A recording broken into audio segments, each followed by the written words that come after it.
Hello, welcome to Straight Talk Africa, live from the Voice of America headquarters here in Washington. I am Shaka Sali. Today, it's a discussion on the current democratic challenges in Uganda. Joining us now are two distinguished guests. Robert Sentamu Kyagulanyi, also known as Bobi Wine, a Ugandan member of parliament and a mega artist, and Mar Sebuja Katende, the Ugandan ambassador to the United States, for potential and extraordinary. I have to say, gentlemen, that I'm profoundly honored and exceedingly humbled to have the opportunity to host you on Straight Talk Africa. It's a pleasure, Shaka, and I also salute you, fellow Ugandans back home and fellow citizens of the world across the globe. You're most welcome. Thank you very much, Dr. Shaka, for inviting us, and greetings to the viewers. I must congratulate you, Ambassador Katende, that you are the first Ugandan ambassador to come to this show since perhaps 2001. The last ambassador on this show being former Ugandan ambassador to the United States, Edith Sempara Bafakulera. I apologize on their behalf. You're most welcome, and I certainly look forward to doing business with you. Thank you. You're most welcome. Let me come to you immediately. Bobi, you've been on this show before, and it is a pleasure, of course, having you for the second time, except, of course, this time seems to be under very different circumstances. You came on a clutch, on clutches. Why? Well, I came on clutches because I was in deep pain. I'm thankful to God and indeed to the doctors back home and here in the United States that have been treated well, and I'm graduating day by day.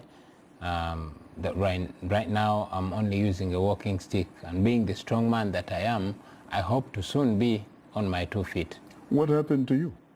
Well, it shouldn't be news to you, Shaka, and neither is it news to anybody out there that I was brutally tortured. You'll be surprised. I'm sure there are millions in the audience who probably have not heard about that.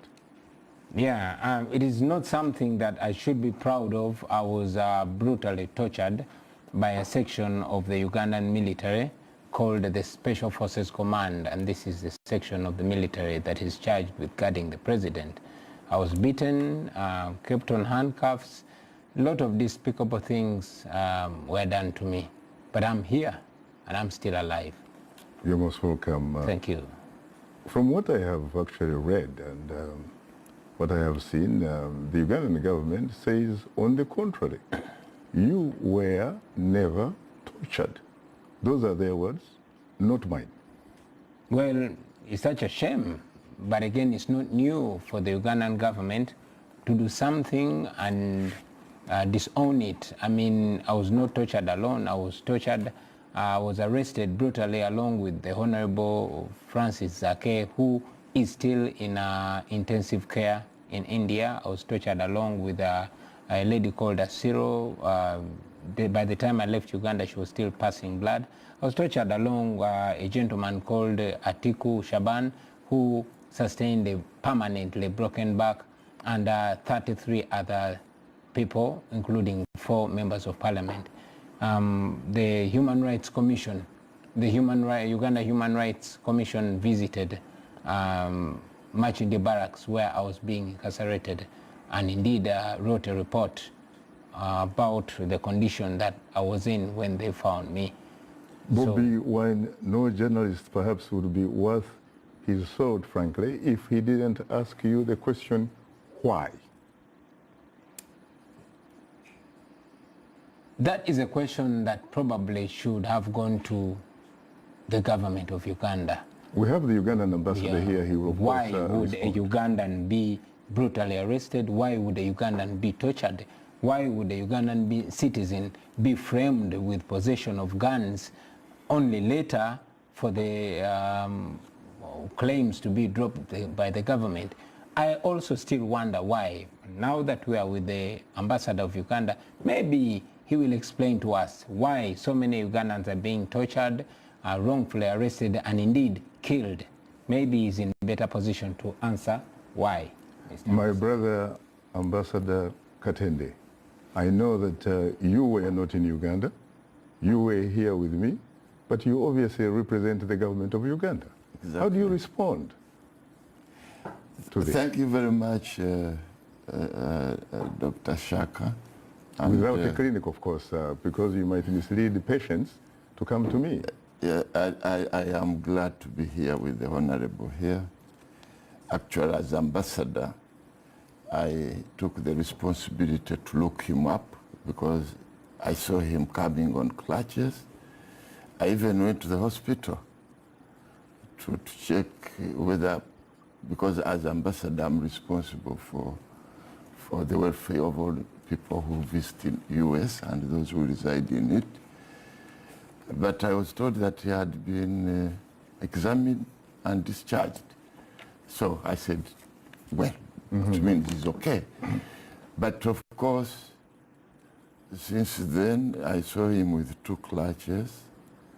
He's now with this walking stick, meaning that things are improving, as he says.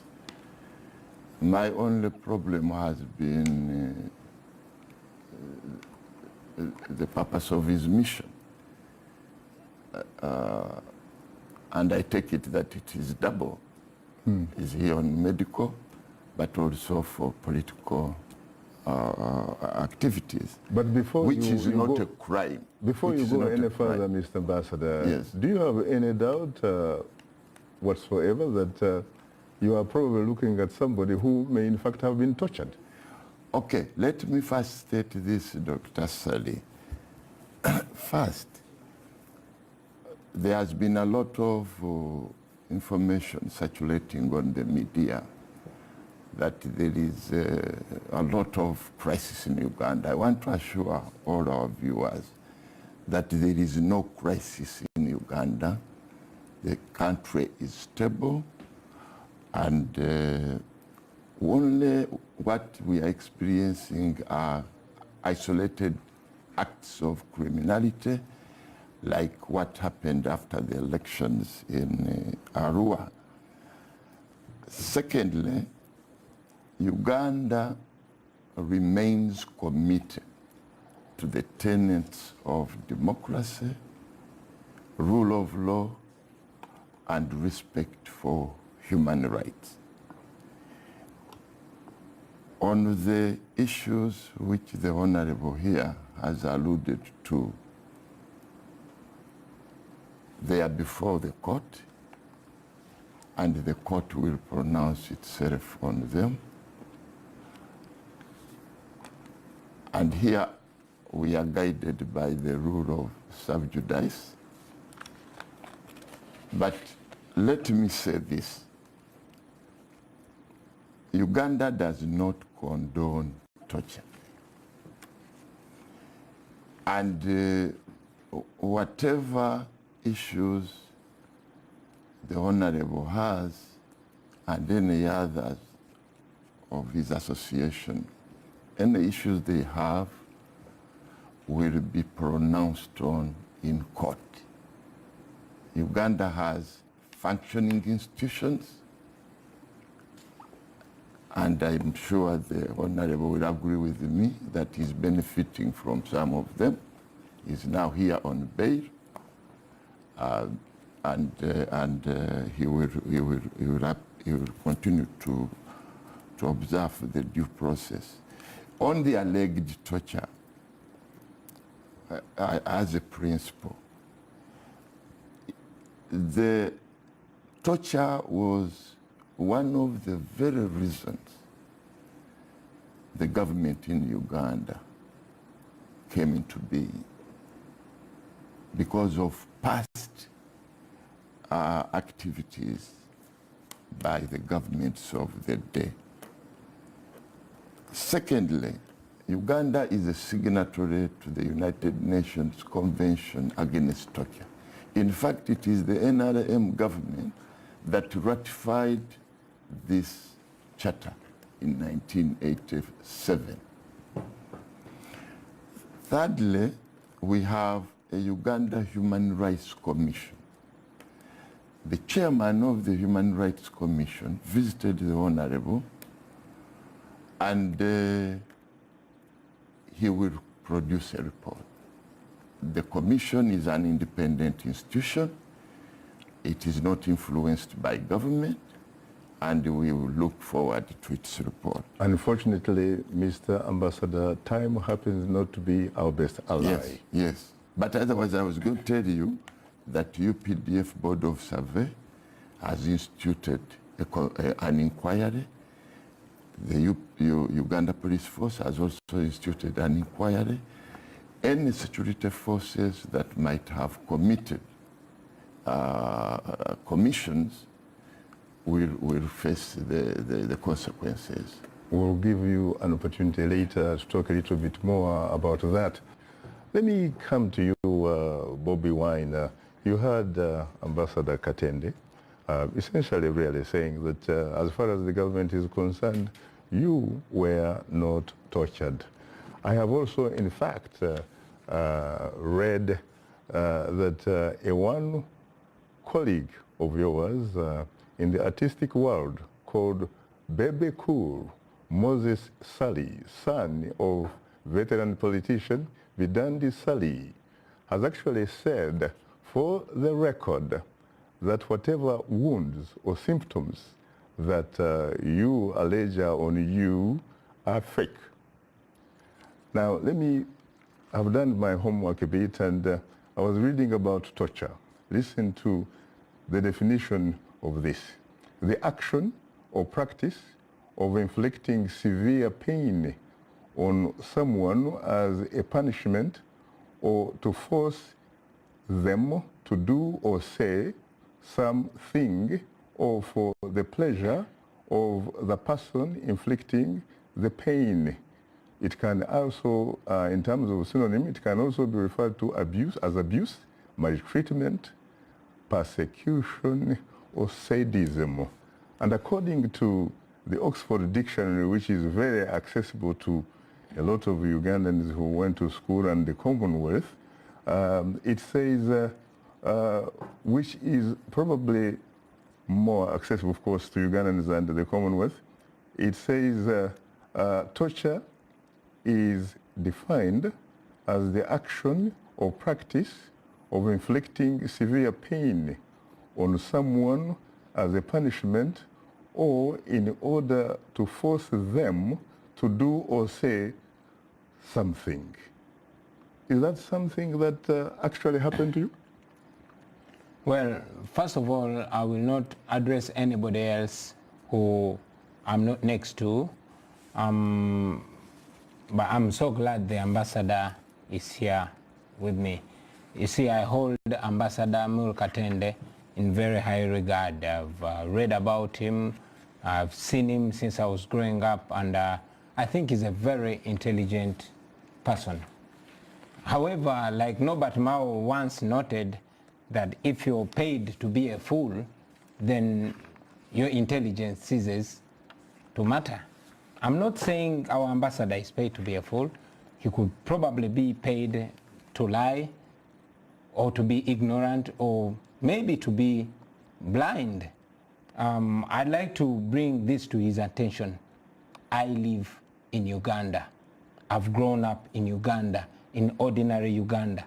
So for him to be on this platform and say that Uganda is not in a crisis, Uganda is at peace, is really disappointing. I mean, it is misrepresenting the Ugandans, because Uganda is not just a piece of land or trees or lakes. Uganda is the people of Uganda. In a Uganda where one cannot even drive a car with the window screens down because of fear of being attacked by miserable, desperate young people, that is not a Uganda which is not at crisis. But however, coming back to the torture, Mr. Ambassador, you are next to me, and I'm sure right now you can see my skin still peeling off out of the beatings. I'm sure you can look at my nose and see the broken bone. I'm sure you can look at my eye and see the scars. So this is not hypothetical talk. This is realistic things. I will understand the ambassador because maybe he lives in the comfort of Washington. So it is okay for him to get communications from high-profile people in Uganda, especially those that hope to paint a rosy picture about our country. But I'm here to speak for the millions upon millions of Ugandans, especially the young people of Uganda who consist over 85%, and I'm here to represent their reality. Now, he said, yeah, there are just, limited cases of criminality here and there. I would like to assert that you are right in that area. However, the criminality is not being perpetuated by the ordinary citizens. It is actually carried out by the armed forces. I'm sure you've been watching on the screens. You've seen the military, police, and the soldiers and the police itself brutalizing innocent citizens. I mean, if that's not criminality, I wonder what it is. You said court will pronounce itself about a few things. It has pronounced itself. I was brutally arrested from my hotel room, and the first claim that the government brought was that they found 2 machine guns in my room and rounds of ammunition. 10 days later, after torturing me, after mistreating me in military incarceration, which was illegal, I must say, the government, out of the blue, dropped the charges. And was it yesterday when I heard that the guns have gone missing? So I don't know what the ambassador has to say about that. Uganda does not condone torture. Yes, because Uganda is Ugandans, according to me. However, it's in the same Uganda that I would like to tell you that many people have been publicly tortured. Shaka, we are talking about torture today. Maybe the world has rose up to, has risen its voice now because maybe a celebrity was tortured. I'm humbled to see that my case has attracted world appeal. But I want you to know that the Muslim clerics, we've seen them, and the ambassadors seen them coming to court with bans. You've seen many people who have been, whose manhoods have been crushed. You have seen the mayor of Kamwenge who was beaten and his hands, he was even rotting. All that is torture. And if it's not torture, I wonder what you call it. Oh yes, Uganda, you said Uganda has functioning institutions. But I wonder what kind of institutions you are talking about. In Uganda, power resides within the presidency. That is where all decisions are made. That is why even the police officers will arrest you, and then afterwards they ask you why they are arresting you. When I was brutally arrested at the airport, even after court cleared me to go outside Uganda for specialized treatment, the police arrested me. And when I asked them where they're taking me, they didn't know where they were taking me. They were waiting for orders. So that is what I call total institutional death. Until we have our institutions back and they are functioning the way they were functioning, you know, maybe we can say they are live institutions. You talked about the Uganda Human Rights Commission and said they are going to come up with a report. I have news for you, Mr. Ambassador. That report came out and it clearly narrated the state in which they found me. So I request that you do your homework and find out the real facts that are going on in Uganda. Mr. Ambassador, how do you respond to that? In fact, there are some critics who have actually come up and said the Ugandan government, as it's constituted, actually does have what they call a trust deficit. How do you react to that? First of all, Mr. Shaka, let me make a correction. I did not sit on this platform to say he was not tortured. I didn't say that. What I said is that... I take your apology. What I said is that whatever happened to him is being investigated. By who? I told you, UPDF is investigating. Uganda Police Force. The people that in fact he says are responsible for torturing him? Just wait. The matter is in the court. Look, torture is a technical matter. The Honorable Bobi Wine cannot come here and say, look at my nose, broken. How do I'm not a doctor. All that will have to surface in the courts of law. Now, you said that the report has come out. Fine, that's okay. The report, whatever it is, it will be respected. I'm not saying that if it doesn't say this or that, it will not come out. Then the other thing you are talking about is on the criminality. You see, what is happening in Uganda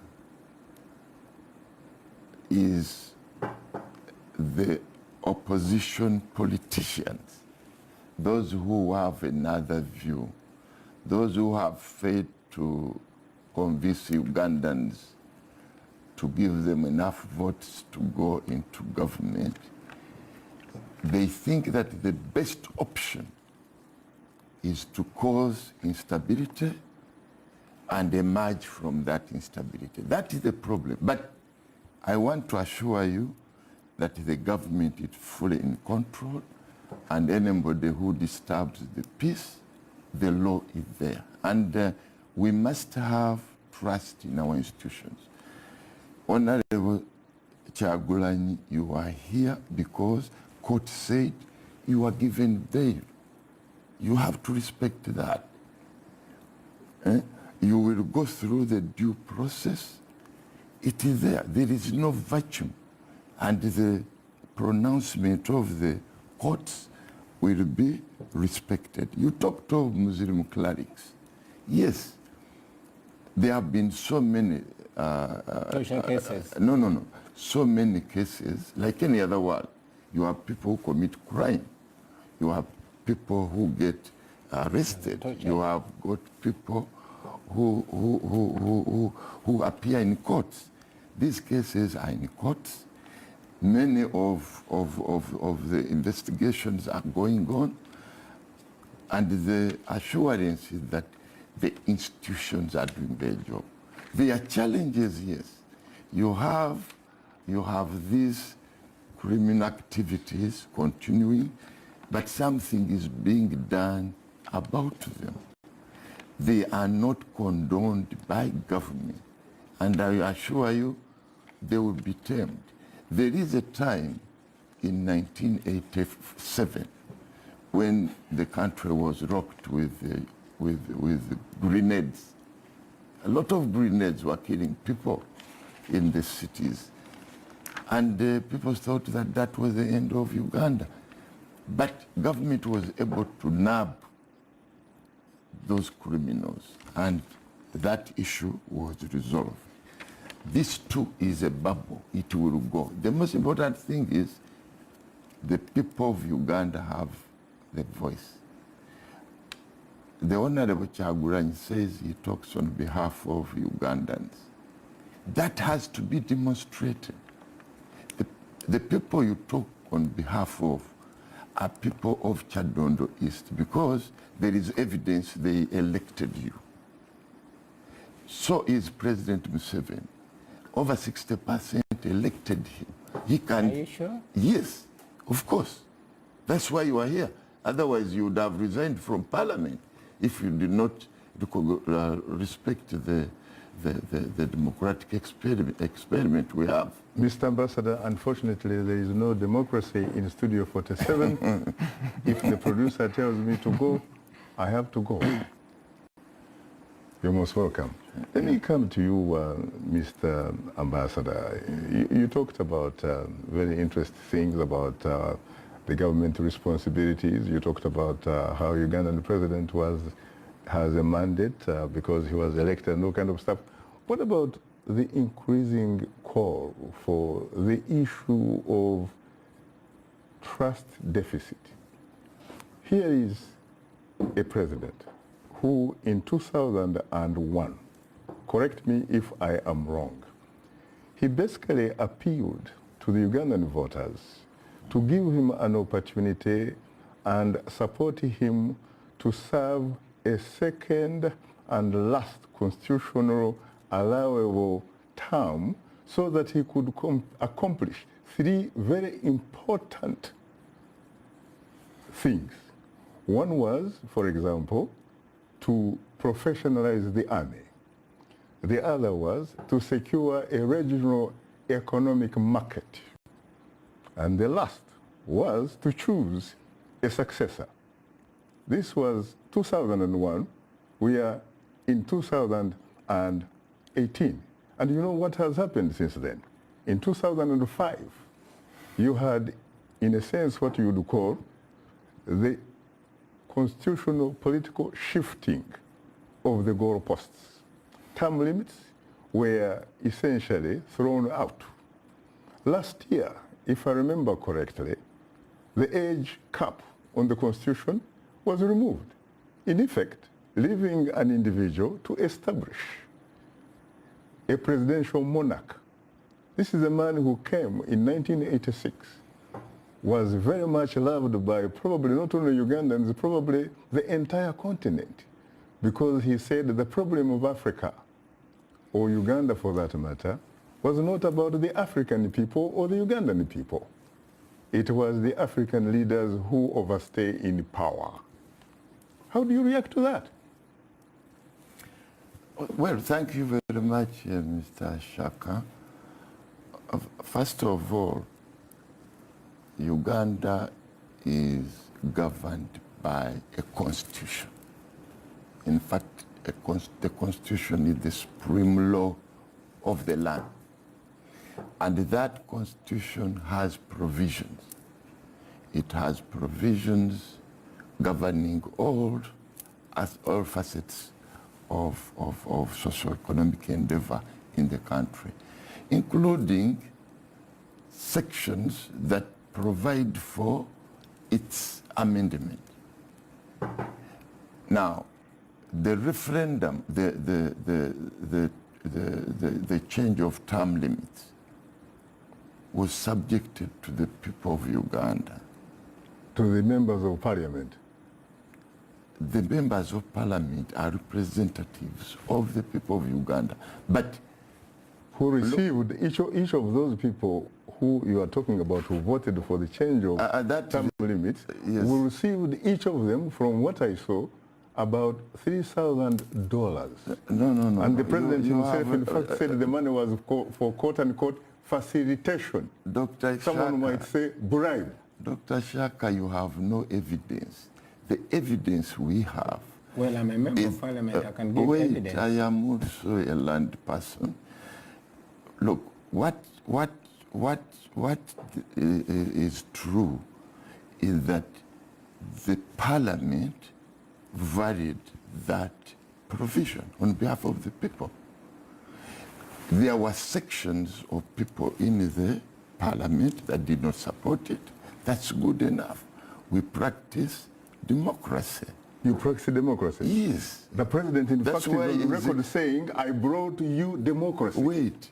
What type of democracy are we talking about? We have a parliament that has all shades of political interests. We have the Honorable Chagulanyi, we have FDC, we have UPC, we have NRM, we have DP. Recently, we even added on JEMA. So we have a parliament, and it has to be respected. If not, then the Honorable Chagulanyi, when he lives here, should resign. You understand? Now, what about that, Bobi Wine? If in fact you believe that there is no democracy in Uganda, then why are you in fact participating in parliament? Thank you, Shaka. First and foremost, like I said at the beginning of this show, I will quote Norbert Mao for the second time when he said that if you are paid to be stupid, your intelligence seems to matter. Even the days of Idi Amin, we had very intelligent people, very knowledgeable people, paid to do very, very pathetic things. I'm very, very disappointed to see a learned person, a person that I hold in high regard. I'm very sure what he speaks now, he regrets when he leaves here. I'm very sure he does not represent you. I mean, you are talking about legality. But just yesterday, a gentleman called Eddie Mutwe had been kidnapped by the soldiers. And for so long, when the soldiers were denying his whereabouts, a court order was issued, but it was not respected. How do you know they were Ugandan soldiers? Well, they were Ugandan soldiers because they are the one who presented him at the end of the day. Our soldiers, the ones we pay. Not rebels. Not rebels. Ugandan soldiers. Not Bayai. Not Bayai. I get so disturbed when I hear elderly leaders talking to us and quoting 1987, 1960, 1940. That is not relevant. It's not in our reality. We have a reality, and we are the majority of Ugandans. And you cannot continue working on the periphery. You've got to look at issues the way they are. You just quoted him very well. You told him that the president of Uganda said in 2001 that he wanted one more time to professionalize the army. But indeed, he wanted to personalize the army. We probably misheard him.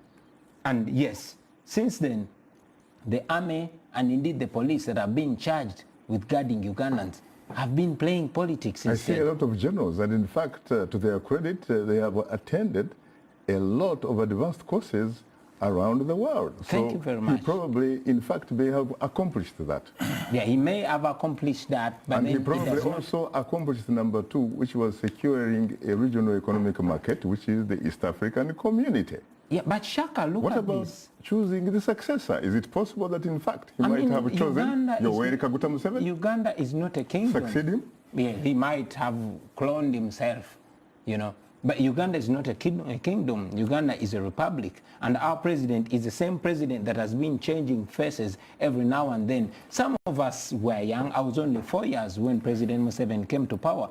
But when I read the books, they say they're going to be in power for only 5 years. And the faces have been changing year in, year out, until the constitution barred him. And yes, the constitution was completely disrespected. I'm a member of parliament. I was in the parliament when the army invaded parliament and beat everybody, breaking some of them. Honorable Zaka was treated here in America. Honorable Namboze has never recovered, and she might never recover because she sustained a broken spinal cord. Bobi Wine, I'm afraid I should inform you that Mr. Ambassador, to some degree, is right in the sense that the Constitution has certain provisions that you could actually call upon to amend it because it is a living document.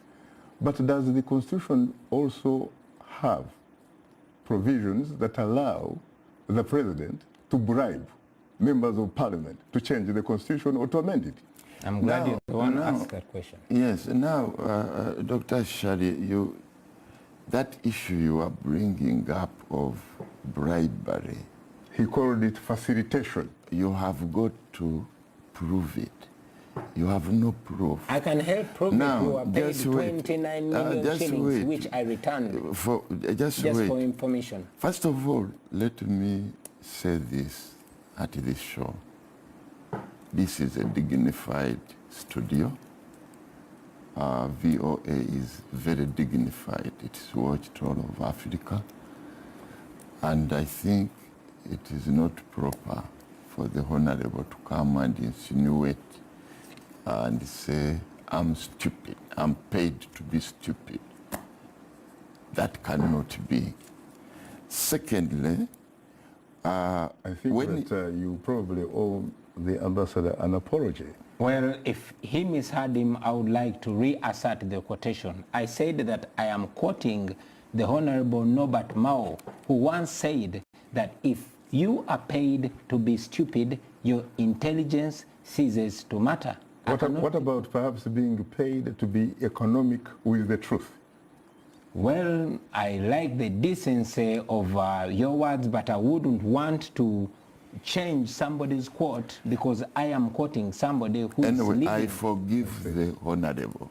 I forgive the honorable. Thank you. Now, on the issue of delving into the past, I think we have to, we are not coming from nothing.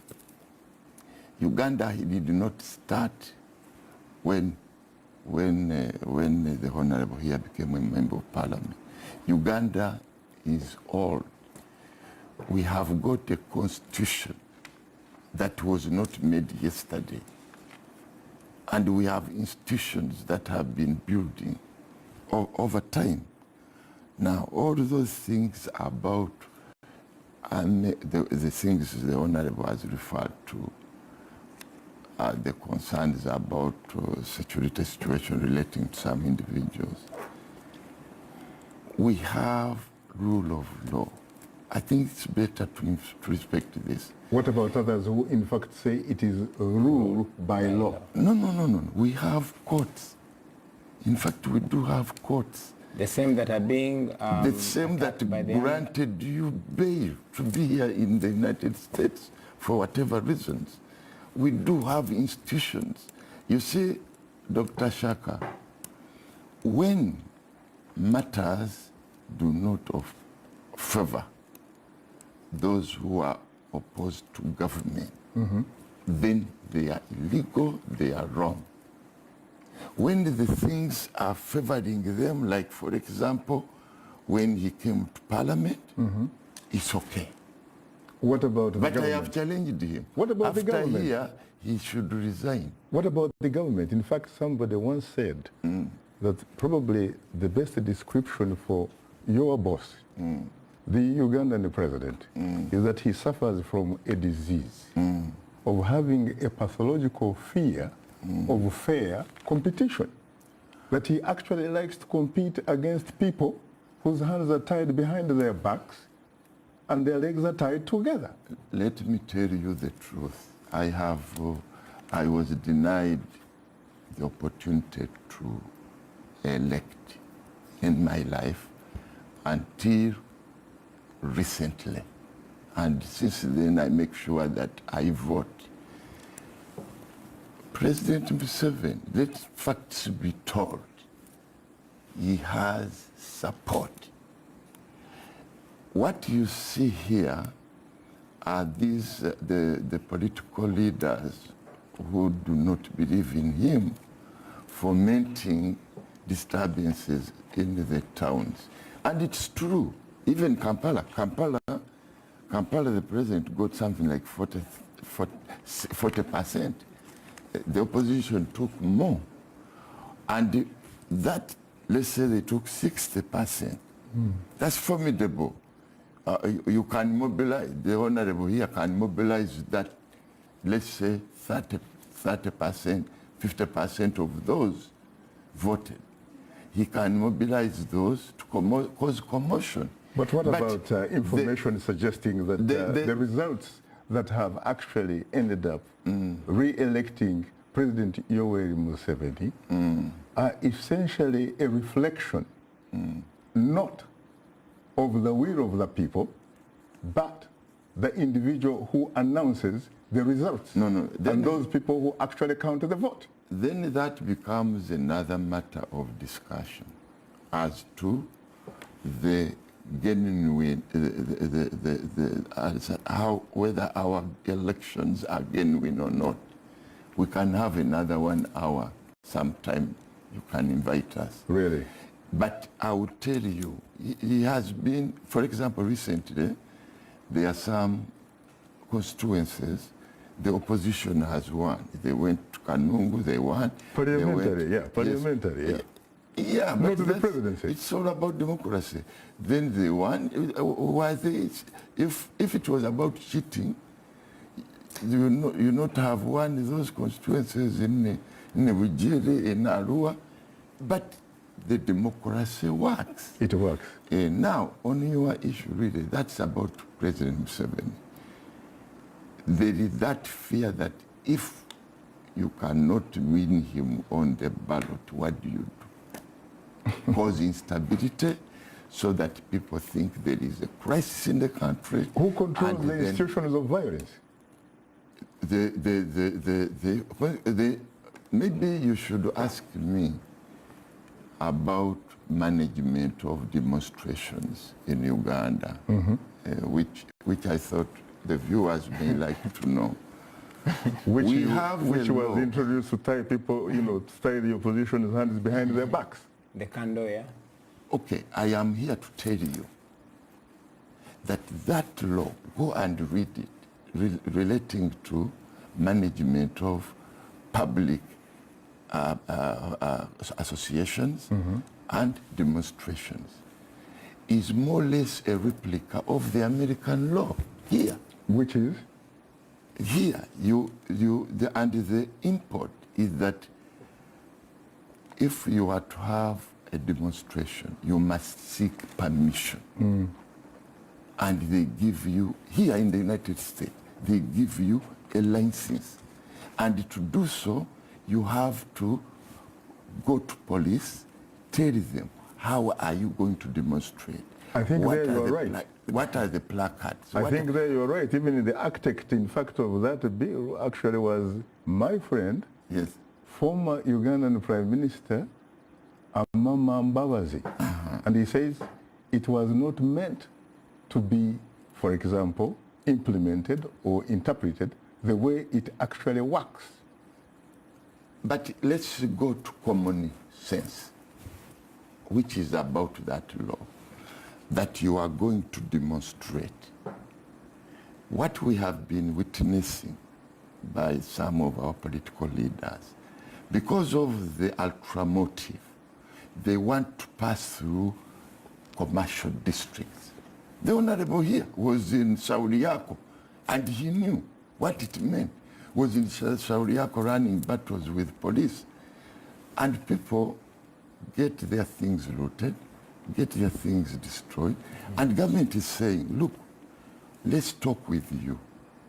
You tell us how are you going to do your processions, and it is managed properly. Mr. Ambassador, there is a saying that the greatest friend of the truth is time. Her greatest enemy is ignorance and all prejudice, while her constant companion is humility. Bobi Wine. Yes, please. What makes you tick? What do you stand for? We're talking about President Museveni and Uganda. What about you? What is your vision for Uganda, really? Well, unfortunately, I've not gotten an opportunity to respond to what the ambassador is saying, but in the interest of time, I'll go straight to your question. I'm here, first and foremost, not to speak only for the opposition, but for the people of Uganda. For your information, Mr. Ambassador, I'm not representing any particular party. I'm representing the people of Uganda, especially my generation. The generation you clearly do not understand. The generation you are clearly very disconnected with. The same people that suffer from the outcomes of your pathetic decisions that you make. You said we are opposition who are there to cause chaos. I will remind you that for all chaotic incidences that have happened, they only happen when the president comes. We were in Bujiri peacefully campaigning until the president showed up, and that's when they started beating people and arresting everybody. We were campaigning peacefully in Arua until President Museveni showed up. And indeed, we did not meet him. Many of us were attacked in our own hotels. So you realize that he only shows up, and that's when trouble begins. You talked about public order management. But I will remind you that in Uganda, a murder case can happen, and it will take hours before the police shows up. Firefighters take hours before they show up. But if there is a gathering that is meant for people, even if it's young people, to discuss the future of their country, the police and the military is going to show up in 2 minutes. It's evident. Yesterday in Kamocha, young people were discussing the future of their country, and the military police showed up and started beating them. That is the Uganda that we are living in. Unfortunately, I will not quote Norbert Mao for him again. He doesn't seem to like the quotations, but those are my words. So, I mean, those are not my words. Those so are is words. there really any space in which you can operate? Because I was talking to a very senior government official. Yeah. And I was asking him about how come you only have one president since 1986? That's the same question. And you know what he said? No. He said, Shaka, to be very honest with you off the record, in Uganda, you cannot attempt to develop an appetite for the highest office in the land. We are told that it's dangerous. It's 80% of Ugandans that have never seen another president. Is it I because personally was only 4 years when he came to power. Is it because his supporters argue that he is a uniquely gifted individual to the extent, in fact, that he may probably be a political God's gift for Uganda? Well, that's what the own hangers of every dictator say until he falls. Mobutu had such people. Mugabe had such people. Idi Amin, Gaddafi, they all had intelligent professors and doctors. Bokassa and all they had intelligent Saddam people Hussein. Spread in the beautiful Marcos. cities. Thank you very much. They all were praising him until the last day. So it does not surprise me to see a very educated, a very knowledgeable ambassador here promoting what is wrong. Anyway, to come back to your question about what I stand for freedom. If some of us, especially, I'm sorry, but I speak so much for my generation. If we were born in a country that has no constitution, it would be okay. But we read in the first article of our constitution and says power belongs to the people. Some people are calling you a Muhoozi foreign project. I don't work for anybody. I work for Uganda. I was born in the ghetto. I was raised in the ghetto. And God helped me through the support of my people that I'm sitting in the studios of Voice of America today. So it is that voice that I will raise without fear or favor, no matter who it hurts. Would that mean perhaps that the Muhoozi project is legitimate as far as Uganda is concerned? Our aspirations are far bigger than Muhoozi. Our aspirations are far bigger than the lucky few. We are the unlucky few. The girls that I grew up with die every day giving birth. The boys that I grew up with are incarcerated in jails, spending 4 or 5 years without seeing a judge. They go a day without a decent meal. These are the people that are unemployed. Those are the people that are represented. Unfortunately, time happens not to be our best ally. But on that note, we thank our distinguished guests, Robert Sentamu Kyagulanyi, also known as Bobi Wine, and Ambassador Mar Sebuja Katende, Plenipotential Extraordinary. Thanks to our affiliate stations, along with our viewers and listeners, for many of our Voice of America radio affiliates,